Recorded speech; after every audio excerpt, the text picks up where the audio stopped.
Umani naman ang batikos ang gobyerno sa isyu ng mga Pinoy na nakauwi mula sa Dubai nitong nakalipas pong araw.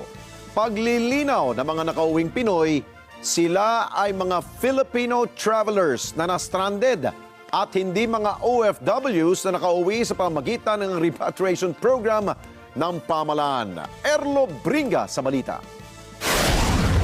Inulan ng batikos ngayon sa social media ang Department of Migrant Workers o DMW maging ang OWA sa naging pag-uwi ng mga Pilipino mula sa Dubai nitong Huwebes.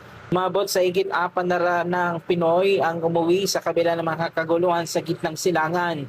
Kabilang sa naging komento ng netizens, sabay lang ang isang nakasama sa mga umuwi ay ang pagpapasalamat ito sa UAE government dahil sa ginawang pagtulong sa kanila para makauwi. Sabab pa nito sa kanyang post, ang mga umuwi at stranded na mga Filipino travelers ay hindi parte ng OFW repatriation program.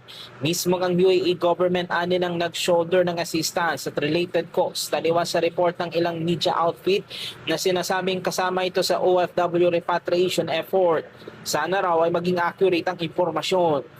Sa isa namang post sa social media ng isa ding OFW sa Dubai, nag-call out ito sa gobyerno ng Pilipinas na huwag maging credit grabber dahil wala pa raw repatriation ng nagaganap sa mga OFW mula sa UAE. Tanging mga turista raw ang mga nasabing umuwi na sinagot umano ng UAE government. Sa isang pahayag, sinabi naman ng Department of Migrant Workers na ang mga umuwi ay kanilang kinumpirmang mga stranded workers at hindi ni-repatriate. Ang mga ilan sa mga umuwi ay pinayuhan ng kanilang mga employer na pansamantalang umuwi muna para sa kanilang kaligtasan habang ang iba naman ay natapos ng kanilang kontrata at ang ilan ay nagpasyang tuluyan ng umuwi sa bansa dahil sa personal na dahilan. Nagpasalamat naman ng DMW at OWA dahil ligtas sa mga Pilipino at pinasalamatan din ng airlines at ang pamahalaan ng United Arab Emirates sa naging tulong nito.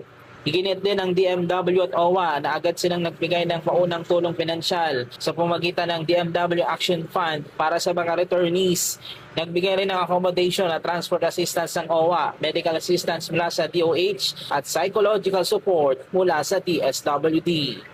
Erlo Bringas para sa Mata ng Agila, matata, matapak, matapat.